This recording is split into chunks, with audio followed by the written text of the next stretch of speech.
সুনামগঞ্জ সরকারি কলেজের সুপ্রিয় শিক্ষার্থীবৃন্দ, আমরা আবারও ফিরে এলাম। আমি কিংবদন্তির কথা বলছি কবিতার দ্বিতীয় পর্বের আলোচনায়। প্রথম পর্বে আমরা কবিতার কবি পরিচিতি এবং কবিতার অনেকখানি আমরা আবৃত্তি এবং আলোচনা করেছিলাম। এই কবিতাটি আবৃত্তির জন্য অসাধারণ একটি কবিতা। তোমরা যদি কেউ আবৃত্তি করে থাকো, তোমরা দেখবে যে এই কবিতায় বিভিন্ন সুর, বিভিন্ন লয়, বিভিন্ন তালে ওঠানামা করছে এবং জীবনের কোনো মানুষের, কোনো জাতির সময়ের যে উত্থান পতন, সেই বিভিন্ন ধরনের মুহূর্তগুলো, কোনো মানুষের পারিবারিক জীবনের বিভিন্ন ধরনের ঘটনা, দুর্ঘটনা, সেগুলো বিভিন্ন পর্যায়ের যে পরিস্থিতিগুলো, সেগুলো বিভিন্নভাবে বলা হয়েছে। তো সেজন্য আবৃত্তি করতে গেলে কিন্তু খুব সেই অনুভবগুলো মাথায় রাখতে হয়। এই কবিতাটি খুবই অনুভব গভীর একটি কবিতা এবং একই সাথে এটি জাতির ইতিহাস, ঐতিহ্যের কথা বলছে, শেকড়ে ফিরে যাওয়ার কথা বলছে, শেকড়ের সন্ধানের কথা বলছে। আবার একই সাথে এই আমাদের দীর্ঘ যে লড়াই, এই জাতির যে দীর্ঘ সংগ্রামের ইতিহাস, সেই সংগ্রামের ইতিহাসকে মনে করিয়ে দেয়। তো আমরা বাকি কবিতাটুকু আবৃত্তি করি এবং তার ভেতরে কিছু বিভ্রান্তিকর পংক্তি আছে, লাইন আছে, চরণ আছে, যেগুলো তোমাদের বুঝতে একটু সমস্যা থাকতে পারে। আমি সেগুলো আলোচনা করছি। আমরা পড়েছিলাম, আমি কিংবদন্তির কথা বলছি, আমি আমার পূর্বপুরুষের কথা বলছি, আমি বিচলিত স্নেহের কথা বলছি, গর্ভবতী বোনের মৃত্যুর কথা বলছি, আমি আমার ভালোবাসার কথা বলছি। ভালোবাসা দিলে মা মরে যায়, যুদ্ধ আসে ভালোবেসে, মায়ের ছেলেরা চলে যায়, আমি আমার ভাইয়ের কথা বলছি। এখানে কয়েকটি বিষয় আছে। একটা হচ্ছে আমি বিচলিত স্নেহের কথা বলছি। বিচলিত স্নেহটা কি? আমি জীবনানন্দ দাশ পড়াতে গিয়ে বলেছিলাম যে যিনি যত বড় কবি, যিনি যত দক্ষ কবি, তিনি অপরিচিত শব্দের বদলে পরিচিত শব্দের মধ্যেই ব্যঞ্জনা নিয়ে আসতে পারেন। ব্যঞ্জনা মানে কি? যে অর্থকে অনেক বেশি ছড়িয়ে দেওয়া, একটা সুনির্দিষ্ট গণ্ডির মধ্যে আটকে না থেকে একটা শব্দের ভিতরে নতুন ভাবে অর্থকে যুক্ত করতে পারা। যেমন এখানে স্নেহ বলতে আমরা বুঝি যে বয়সের ছোট কাউকে যে ভালোবাসাটা দেওয়া হয়, সেটা স্নেহ। এখন স্নেহের সাথে বিচলিত স্নেহ, বিচলিত শব্দটা কিন্তু নেতিবাচক শব্দ, নেগেটিভ শব্দ। অর্থাৎ তিনি স্নেহ কিভাবে বিচলিত তখনই হতে পারে যখন আমরা চিন্তিত হই, যখন আমরা আমাদের সন্তানের জন্য, সন্তান তুল্য কারোর জন্য বা দেশের জন্য, দেশমাতৃকার জন্য আমরা চিন্তিত হতে পারি। তিনি হয়তো সেই বিচলিত স্নেহের কথা বলছেন। গর্ভবতী বোনের মৃত্যুর কথা বলছি।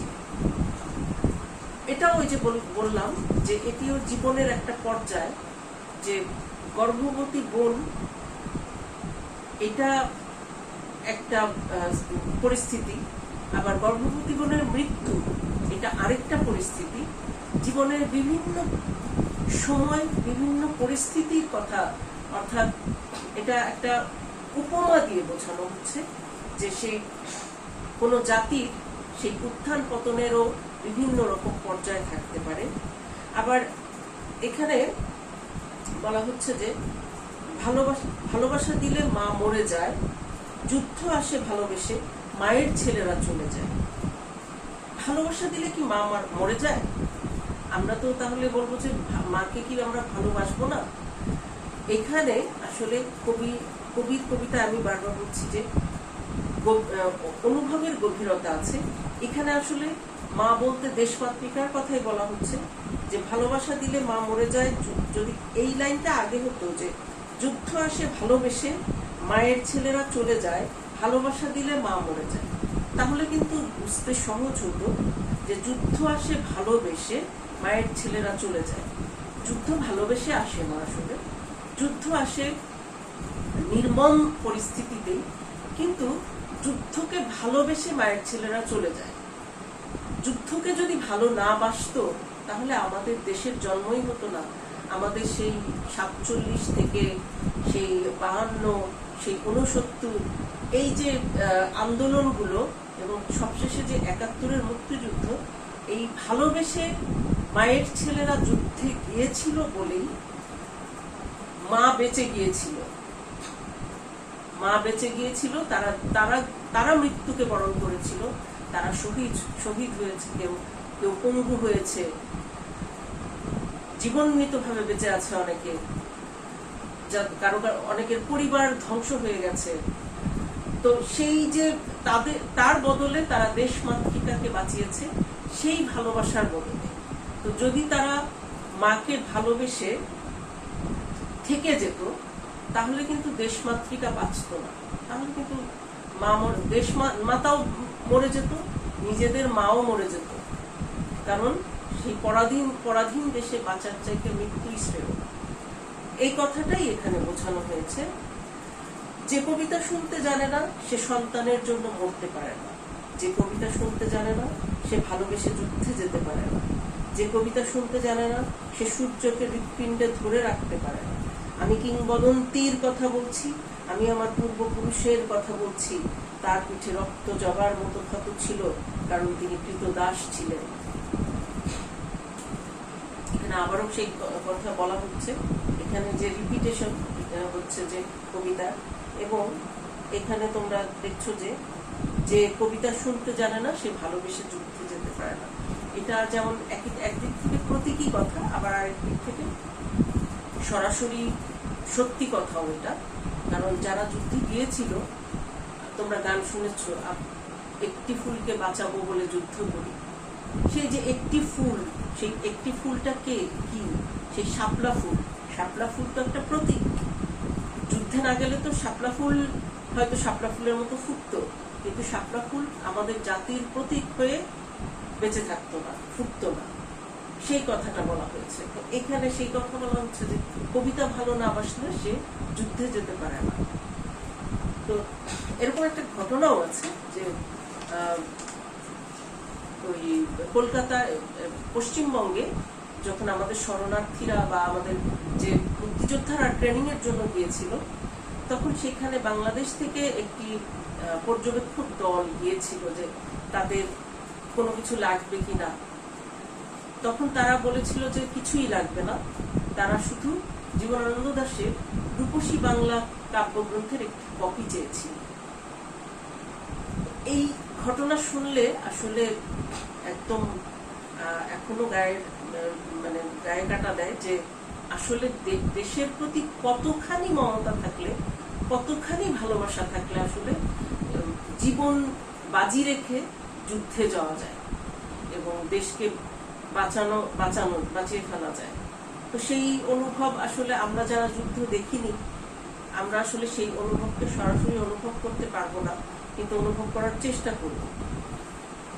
যে কর্ষণ করে শস্যের সম্ভার তাকে সমৃদ্ধ করবে, যে মৎস্য লালন করে প্রবহমান নদী তাকে পুরস্কৃত করবে, যে গাভীর পরিচর্যা করে জননীর আশীর্বাদ তাকে দীর্ঘায়ু করবে, যে লৌহ খণ্ডকে প্রজ্বলিত করে ইস্পাতের তরবারি তাকে সশস্ত্র করবে।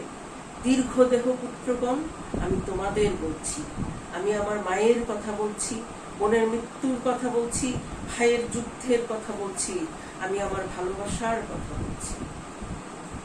এখানে দেখো যে অনেক যে কর্ষণ করে শস্যের সম্ভার তাকে সমৃদ্ধ করবে, যে মৎস্য লালন করে প্রবহমান নদী তাকে পুরস্কৃত করবে, যে গাভীর পরিচর্যা করে জননীর আশীর্বাদ তাকে দীর্ঘায়ু করবে। এইগুলো কিন্তু বোঝা যাচ্ছে যে একটি অর্থনৈতিকভাবে একটি স্বাধীন স্বনির্ভর দেশ কেমন হতে পারে, এবং কৃষি নির্ভর দেশে খুব স্বাভাবিকভাবেই যে তাকে কর্ষণ করতে হবে, মানে কৃষি কাজ করতে হবে, তাহলেই তার শস্যের সম্ভার, ফসলে ভরে যাবে তার উঠান। যে মৎস্য লালন করে প্রবহমান নদী তাকে পুরস্কৃত করবে। আমরা একসময় মাছে ভাতে বাঙালি ছিলাম। সুনামগঞ্জ কিন্তু এখনো মাছে ভাতে বাঙালি আছে। এখনো কিন্তু এখানে শিল্প কারখানার সেরকম কোনো প্রসার দেখা যায় না। এখনো এখানে বর্ষাকালে মাছ চাষ, আর বর্ষা ফুরালে হাওরগুলোতে ধান চাষ। অর্থাৎ সেই মাছে ভাতে বাঙালির যে সংস্কৃতি, সেই সংস্কৃতি কিন্তু এই সুনামগঞ্জে রয়ে গেছে। কাজে সুনামগঞ্জের বাসিন্দা হিসেবে তোমরা কিন্তু এই বিষয়টিকে অনুভব করতে পারার কথা, যে এই যে পূর্বপুরুষ, সেই পূর্বপুরুষ আমাদেরকে এভাবেই বাঁচিয়ে রেখেছিলেন এবং এই জাতিকে প্রস্তুত হতে সাহায্য করেছিলেন। এবং আমরা কিন্তু আবারও এই যে আমাদের যে মূল যে চালিকা শক্তি, অর্থনীতির যে প্রধান চালিকা শক্তি, সেই কৃষির কাছেই কিন্তু ফিরে যাওয়া উচিত। এবং সেই কথাটাই এখানে কিছুটা ইঙ্গিত দেওয়া হয়েছে। এরপরে দেখো যে লৌহ খণ্ডকে প্রজ্বলিত করে ইস্পাতের তরবারি তাকে সশস্ত্র করবে। আমরা এতক্ষণ কিন্তু কৃষির কথা বললাম, কিন্তু এখন তিনি বলছেন যে লৌহ খণ্ডকে প্রজ্বলিত করবে ইস্পাতের তরবারি তাকে সশস্ত্র করবে। অর্থাৎ কামারের কথা বলা হচ্ছে, যে সেটাও একটা পেশা, বাংলাদেশের আদিম পেশা, অনেক পুরনো পেশা। এবং সাথে এটাও একটা ইঙ্গিত আছে যে একই সাথে আমরা যেমন কৃষিকাজ করব,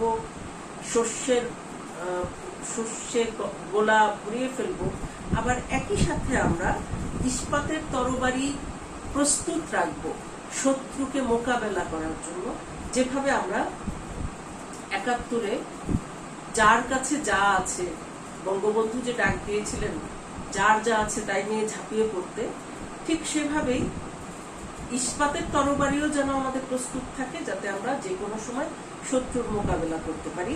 এবং সেজন্য তিনি কাকে আহ্বান করছেন?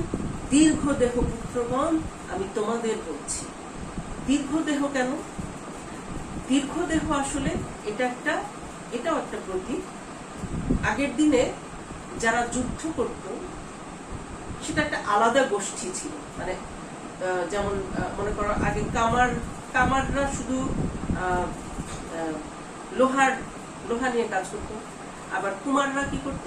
মাটির হাঁড়ি পাতিল তৈরি করত। সেই রকম ভাবে ক্ষত্রিয়রা শুধু যুদ্ধ করত, এবং ক্ষত্রিয়রা যুদ্ধ করার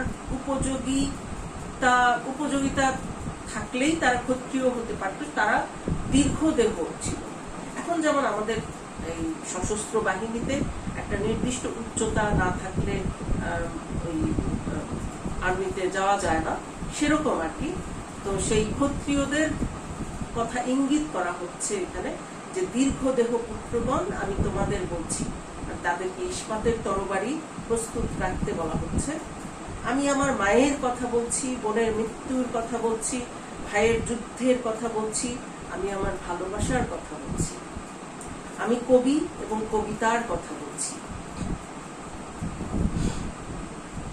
এখন কিন্তু কবি নিজে বলছেন।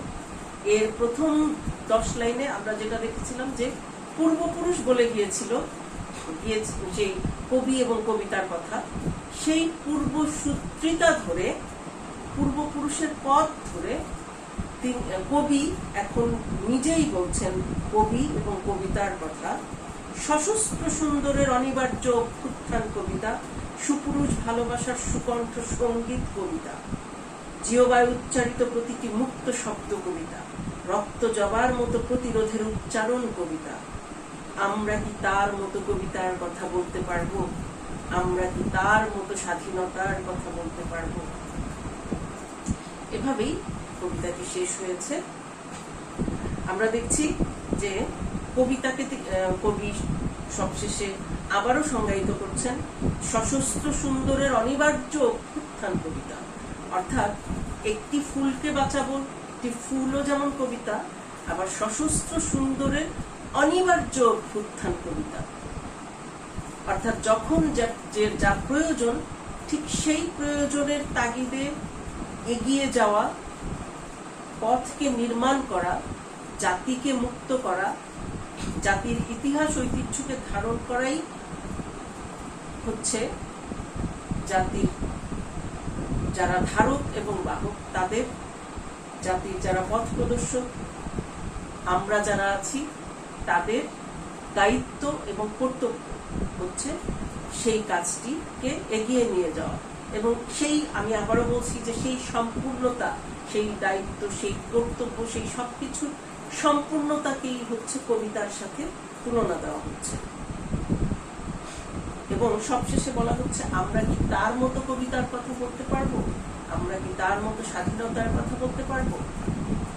আমাদের পূর্বপুরুষ যিনি এবং যারা আমাদের সেই পথ দেখিয়ে গেছেন, সেই 1000 বছর আগে থেকে এই অনার্য ভূমিতে যারা মাটি কেটে ফসল ফলিয়েছেন, পাহাড়ে পাহাড়ে পাহাড়ে ঘুরে বেরিয়েছেন এবং আমাদের এই দেশকে সুজলা সুফলা শস্য শ্যামলা করেছেন, এবং তাদের পথ ধরে বিভিন্ন সময়ে যারা এই দেশকে বাঁচিয়েছেন, সেই যে নেতৃত্ব দিয়েছেন যারা বিভিন্ন সময়ে, প্রত্যেকেই কিন্তু এক একজন নির্মাতা, প্রত্যেকেই এক একজন নেতা, প্রত্যেকেই এক একজন কবি, প্রত্যেকেই এক একজন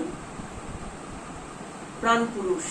এবং এই জাতির নির্মাতা সকল পূর্বপুরুষের প্রতি, স্মৃতির প্রতি এই কবিতাকে উৎসর্গ করা হয়েছে। এবং সামনের প্রজন্মকে, নতুন প্রজন্মকে আহ্বান করা হয়েছে সেই পথে এগিয়ে যাওয়ার জন্য। এই হচ্ছে কবিতার মূল উপজীব্য। আশা করি তোমরা কবিতাটি অনুধাবন করতে পেরেছ, এবং যদি কোনো সমস্যা থাকে তাহলে যে কোনো সময়ে আমাদের সাথে যোগাযোগ করবে। ইউটিউব চ্যানেলে নিয়মিত এই ক্লাস অনুসরণ করবে, প্রশ্ন থাকলে প্রশ্ন করবে। আজকের মতো এখানেই শেষ করছি। ধন্যবাদ সবাই।